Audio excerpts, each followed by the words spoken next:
Mahakama ya hakimu mkazi Kisutu jijini Dar es Salaam imesema hakuna sheria iliyokiukwa wala kuvunjwa kutokana na kesi ya uhaini na umkabili mwenyekiti wa Chadema Tundu Lissu kusikilizwa kwa njia ya mtandao.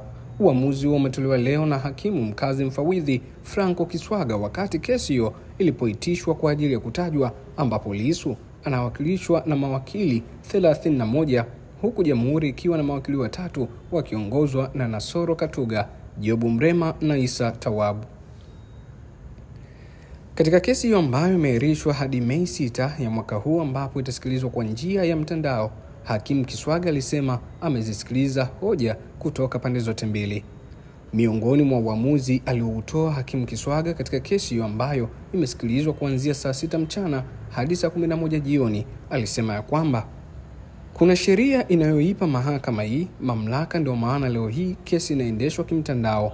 Kwa hiyo sio lazima mahakama kuombwa, bali yenyewe inaweza kuona kuendesha kesi kwa vile itakavyopendeza, kama iendeshe kawaida ama kimtandao.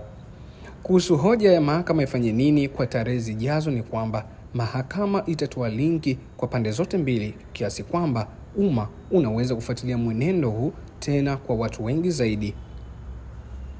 Akiendelea na nukuu yake, amesema kwamba mahakama hii inaona sheria haijakiukwa wala kuvunjwa, hivyo haimaanishi shauri hili mwanzo mwisho kwamba litasikilizwa kwa njia ya mtandao, na airisha kesi hii hadi Mei 6 ya mwaka 2025 ambapo itasikilizwa kwa njia ya mtandao.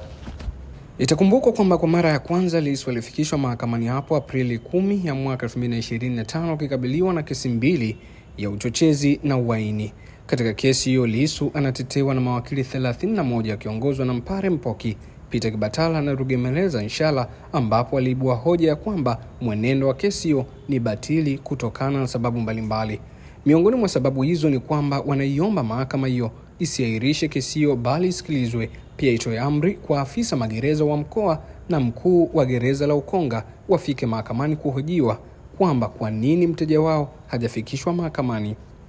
Pia mahakama hiyo itoe tafsiri juu ya kuzuiwa kwa mawakili na ndugu kumuona Lissu sambamba na mteja wao kuhamishwa gereza pasina kufuatwa utaratibu. Pia kutoa amri kuhusu watu kuzuiwa kufuatilia mwenendo wa kesi hiyo, ikiwemo waandishi wa habari, mawakili na wafuasi wa Chadema waliokamatwa na kupigwa.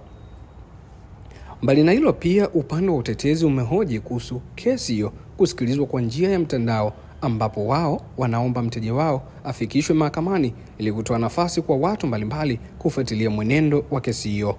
Katika nukuu yake, wakili Jebra Kambole ambaye anamtetea Lissu alisema kwamba Lissu kahamishwa gereza bila mawakili ama mtu yeyote kupewa taarifa na wala kukua na uangalizi wowote wa kitabibu.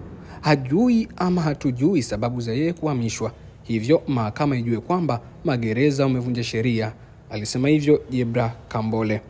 Baada ya kutoa hoja hizo, upande wa jamhuri ulijibu kupitia wakili wa serikali Nasoro Katuga na John Mrema ambao waliomba mahakama hiyo itupilie mbali hoja hizo za utetezi. Miongoni mwa nukuu zao ni kwamba upande wa jamhuri umeieleza mahakama hii ya kwamba upelelezi haujakamilika. Hii inatoa hitimisho kwamba mahakama yako tukufu inaweza kuahirisha kesi. Kuhusu kuendeshwa kesi kwa njia ya mtandao, hiyo ipo kwa mujibu wa kanuni, ambapo mahakama hii ina mamlaka bila kuombwa na mtu yeyote kuendesha kesi kimtandao kutokana na sababu mbalimbali. Kuhusu hoja ya kwamba kuna haki za kikatiba zimevunjwa kwa kesi hiyo kuendeshwa kimtandao, wakili Katuga alisema ya kwamba Kisutu sio mahakama ya kikatiba kwa mujibu wa sura ya 3 marejeo ya mwaka 2019.